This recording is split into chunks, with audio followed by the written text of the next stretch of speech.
For our guest today, we're going to head over to Buffalo, North Dakota, and talk with the driver who has many cars in his stable, Mr. Randy Klein. How are you doing, Randy? I'm pretty good. How about yourself? I'm doing great, guys. Staying cool with this weather, but it's like we were talking about a little bit before. It's pretty nice out right now, so we'll see what happens in the span of 24 to 48 hours. Right. So I just saw you this last week at a couple of test and tune sessions, getting all ready for the 2025 season. As people kind of spool in and start to watch, and if you have any questions, people in the chat, feel free to drop them in, or if you just want to say hi, that's all cool too. So, what's the plans kind of going into 2025 with all the cars in your stable? Well, just like any other year, we're just winging it.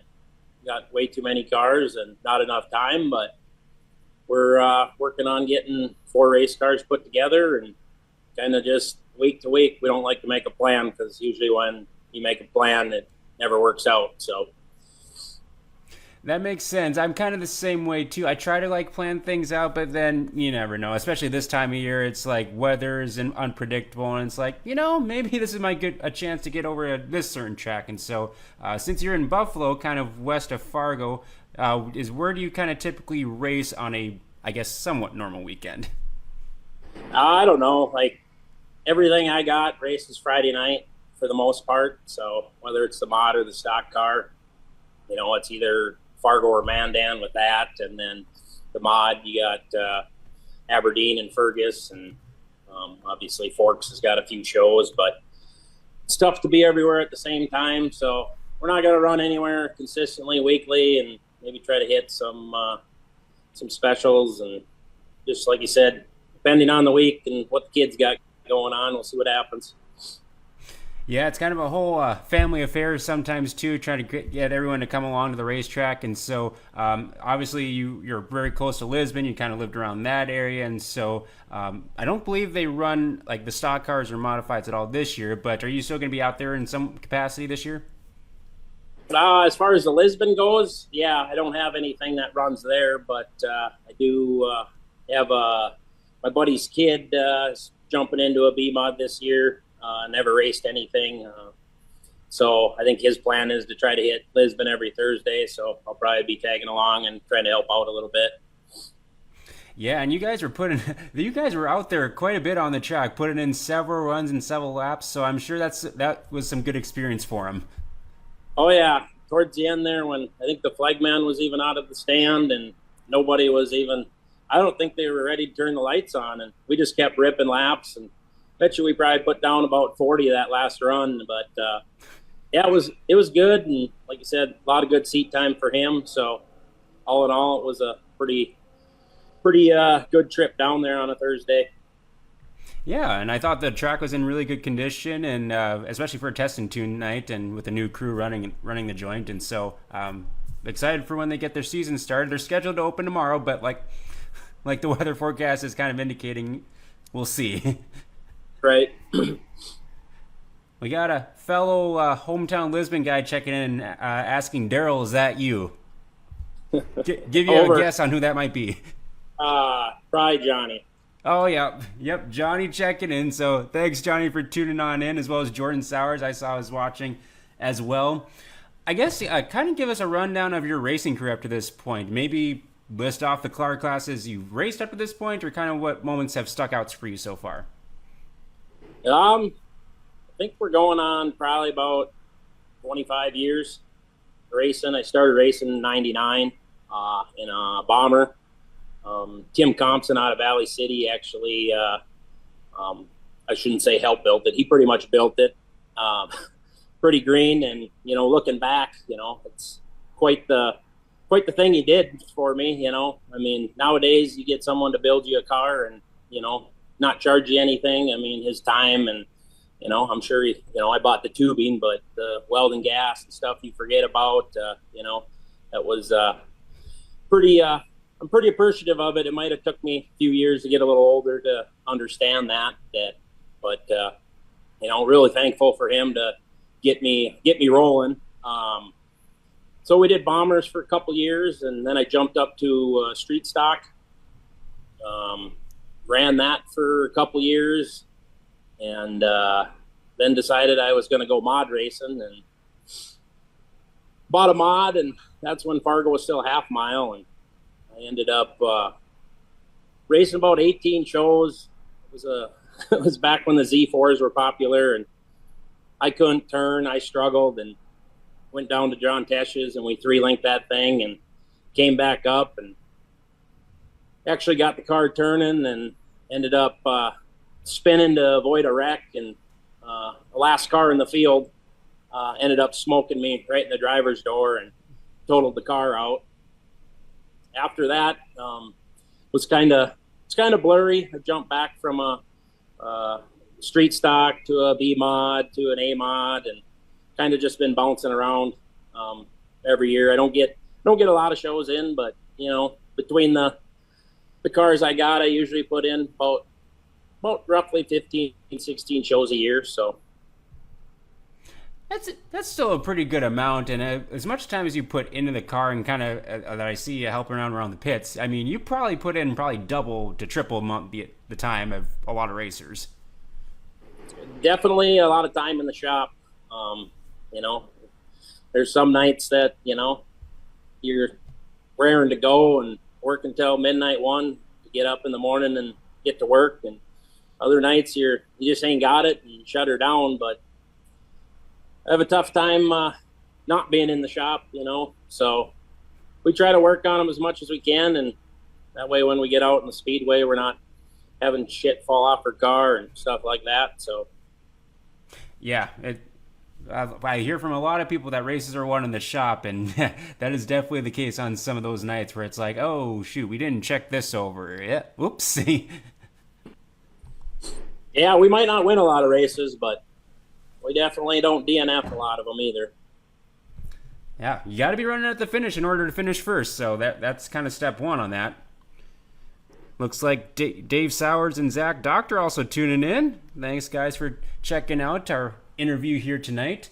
So, with 4 cars in the stable, I know at least 2 of them are WISSOTA modified. So, how do you determine which one to race on a given night? Are they kind of set up for different size tracks or anything like that? No, not really. I just got I would say a newer to me car this year.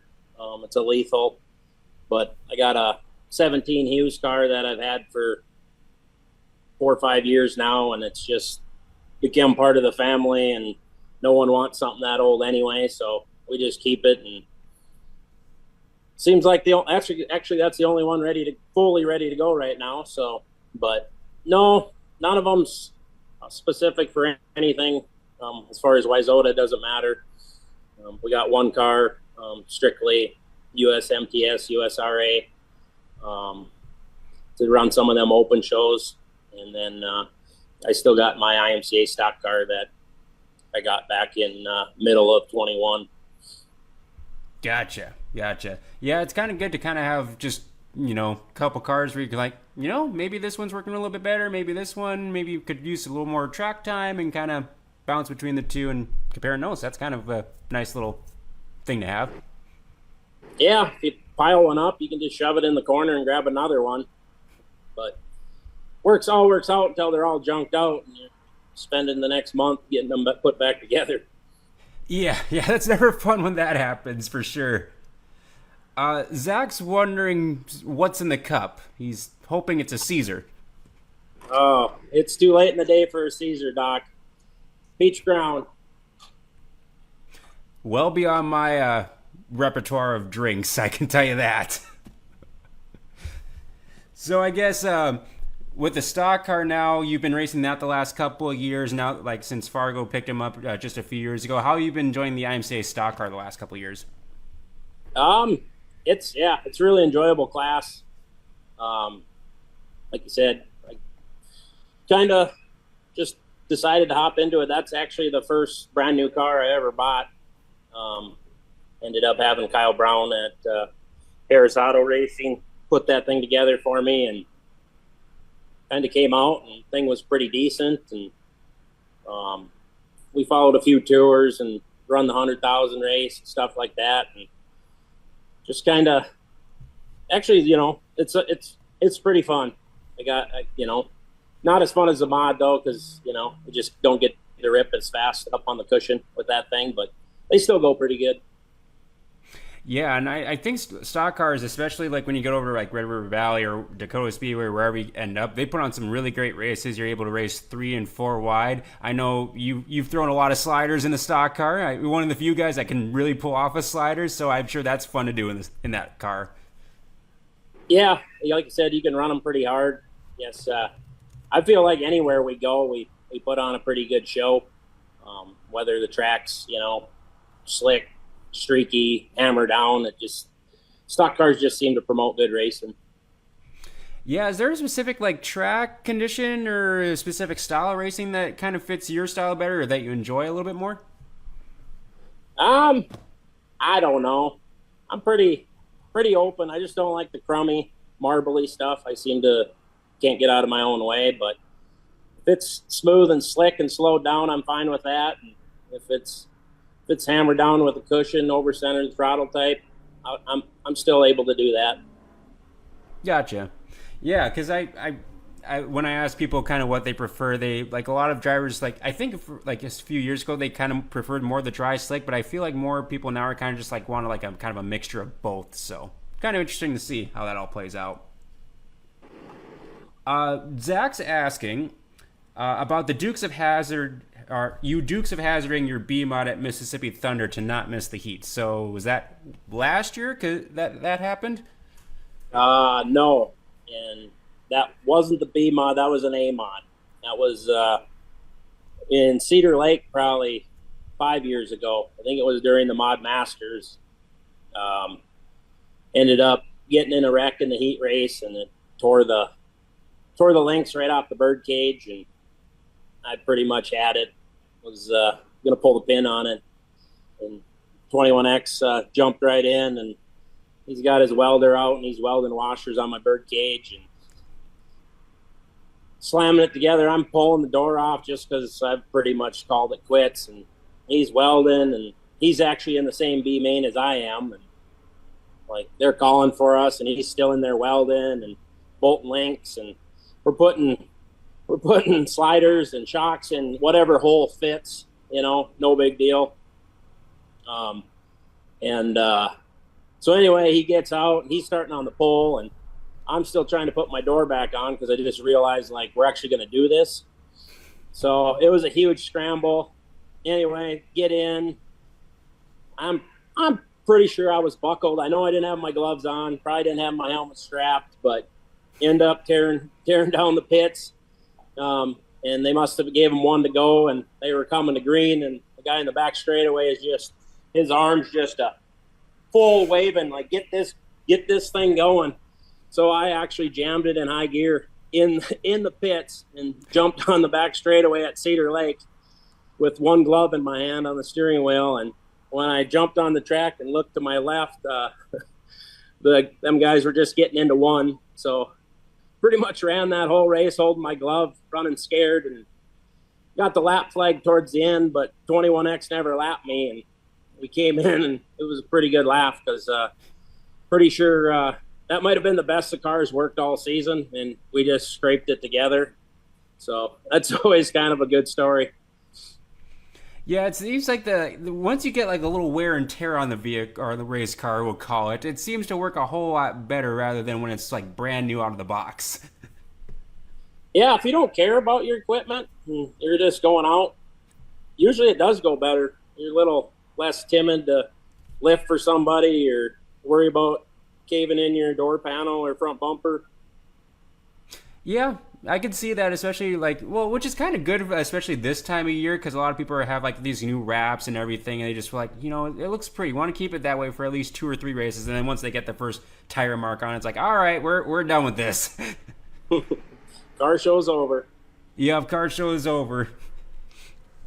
Let's see. You also got Eric Sinnes, Travis Omer checking in, Casey Usadas checking in. Thanks, guys, for watching and checking us out. Hope we all get some racing this upcoming weekend. So yeah, I'm looking at kind of your schedule from last year. So you ran over at Mississippi Thunder for a couple of the big races. Are you planning to go back over there again this year? I didn't sign up for any of them. Just kind of didn't want to commit to anything this year. So I didn't didn't sign up, like you said. If they open entry on any of them when it gets closer to the time and we're got our stuff together, we might go. But we might we might plan on hitting, more of the couple grand races more than the 100,000, 50,000 stuff this year. But we'll just see how things go. Makes sense. Makes sense. Yeah, because it seems like there's quite a few more of those big races kind of popping up randomly, like from year to year. There's usually a new one coming in to the fold. So like last year, I know there was that 100,000 win in Iowa. You didn't go down to Iowa last year, did you? I did. Yep. Oh, you did. How was that experience? That was fun. Never been there.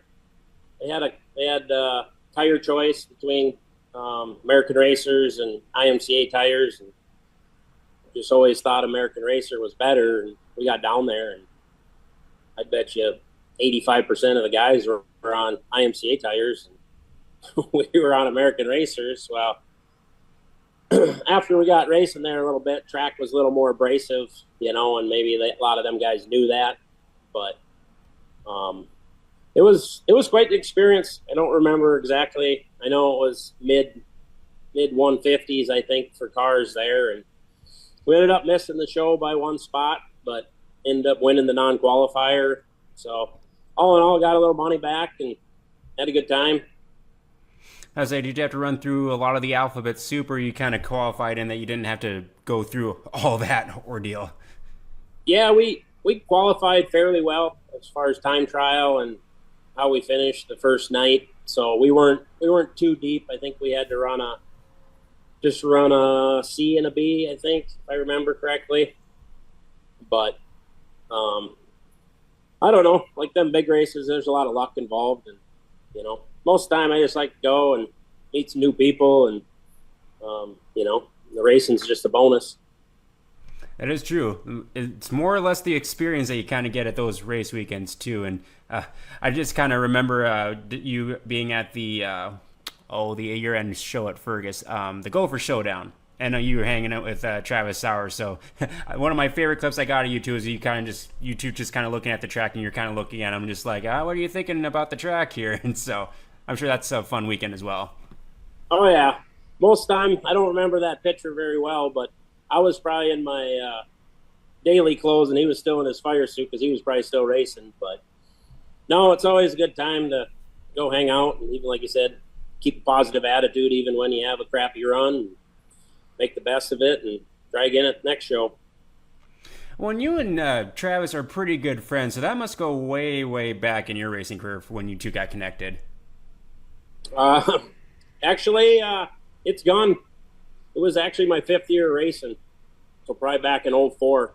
Actually, when I totaled that car out in Fargo, him and his brother Trevor actually came over to see if I was okay.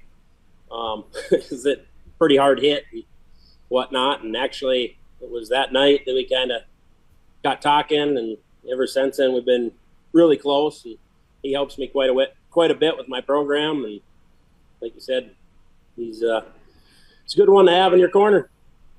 Yeah, he helps out quite a few people, not just you, like Johnny Carter and all of them guys. And I mean, he does a lot of great work from what I hear. Oh yeah. Johnny's got a good question here. Who is one person you would want to race, dead or alive? You can name anyone. Oof, why all these tough questions? I don't know. Growing up, I was always a huge, John Tesh fan and stuff. So it would be cool to talk him out of retirement and put him in one of my mods and go race against him. So yeah, I'd say he'd be one to rub some doors with. I remember when we had like the Rough Rider Classic up in Minot, and the USMTS would show up, and he'd be one of them. And it's like, dang, like he almost kind of like disappeared off the face of the earth. He must not have been racing for at least 10, 15 years by this point. Probably. Like I said, I don't really have a tally or a count on him, but yeah, he kind of shut her down cold turkey, and still talk to him here and there. And said he's got a few girls, and they're getting older, but he's still a really good dude, down to earth, and he's helped me quite a bit. I've actually bought a few cars from him throughout my career, and him and Johnny O, they're stand up guys. Yeah, it'd be fun to see him back behind the wheel. I think he'd still be pretty dang competitive if I were to bet.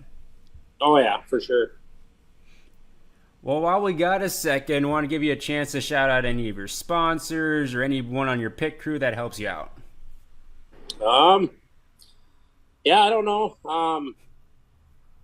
Most sponsors are family and friends, but whether they're helping in the pits or throwing some money at me, it's all, it all helps out in the end. But like my business, Cityside Collision, then I got Jamie Diff with Differding Construction and Roofing, Dean Klein On Demand Graphics, Josh Differding Construction and Roofing, Sour Slide Transmission, Travis Sauer.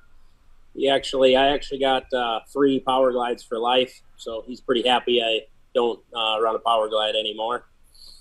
Dakota Bumper and Body Supply out of Fargo, Tim C. They've been on board for, I don't know, 4 or 5 years now, and they're good to have. My sister Lana Kirschman with Dead Hen Salon in Valley City.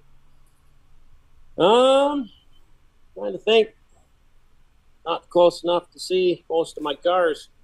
Winning Edge does my graphics. Robin and the crew down there, they treat me pretty well for the most part.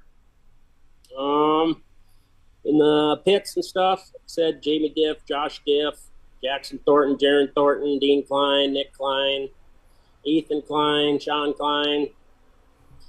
My kids, they help scrape mud here and there, and they show up. So, and then obviously my wife,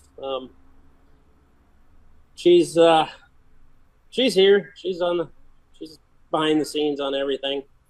So she helps out quite a bit. Other than that, I think that's most everybody. Well, I know a couple of those nights in Lisbon when I go down to the pits, there'd be pretty much a party scene going on. It may not have been like a party like going on, but it's like with the amount of people there, it looked like a party. Yeah, like I said, feel like I either go and nobody's with, or I go and there's like 25 people that show up. I guess another sponsor I forgot is Delray Dykstra out of Litchfield. He races himself a little bit, but he's pretty much the man behind the scenes on all my motor stuff. We became pretty good friends here, 5, 10 years, 15 years ago. I got him in a car, got him addicted, but he's really good with motors and everything else. And like I said, he just seems to show up when he knows that I can't get her done, and appreciate him quite a bit. So don't want to leave him out. Yeah, you got a good crew behind you, both sponsors and people. So that's a really good program you got going on. One of the last questions I had for you is I'm curious, what would you say your favorite racetrack is to race at? Whether it's you've been there once or it's kind of one of those that you kind of like try to hit up a few times. Oh, man. I don't know. Might have to stew on that a little bit. I definitely don't mind going out to Mandan other than the drive because, the speedway is usually freaking smooth as glass and slick and whatnot. But trying to think anything out of the norm, that weekly stuff that we really enjoy. I guess I'd have to say I got kind of a love-hate relationship with Humboldt Speedway. We started going down there probably, I don't know, 15 years ago, maybe. I don't even know. But it's kind of went by the wayside lately. I don't know. Last few years we haven't made it, but I'd say that one right there. I don't know if it's because it's early before anybody's racing and it's 3 days in a row and you just hang out and grill and drink, and always a good time. Yeah, I got down there once for the King of America, and well, it's a tough time of year for me because I always run the half marathon in San Diego, so I'm like, gosh, I really wish I could go down to Humboldt, but it's kind of nice because it's about the time of year where everyone's kind of like, I'm kind of ready to go get some racing fix in, and that's like kind of like the perfect weekend to do so. So I can understand why you like that. Yeah, it's a fun little bouldering, all the way around it. Um, we did figure out that it's better going down there with last year's body than the new body. We That's 100%. I feel like that's a good rule of thumb for like any like the big races you go to, because sometimes it feels like yeah, you kind of got to be a little more aggressive, we'll put it, in getting into some of those shows. Yeah, definitely. Don't want to take the car show car down there. Yeah, so I'm hoping to see you quite a bit throughout the summer with whatever vehicle you're going to be wheeling to the track. I got a few good options, and so thank you for taking some time out of your schedule to chat with us and get to know you, and hopefully see you sooner rather than later. Sounds good, Mason. Appreciate the invite on here, and you take her easy. You as well, and thank you everyone for tuning in. Tune in next week for another Wednesday Night Live presented by Kramlich DD Meats. Have a good night, everyone.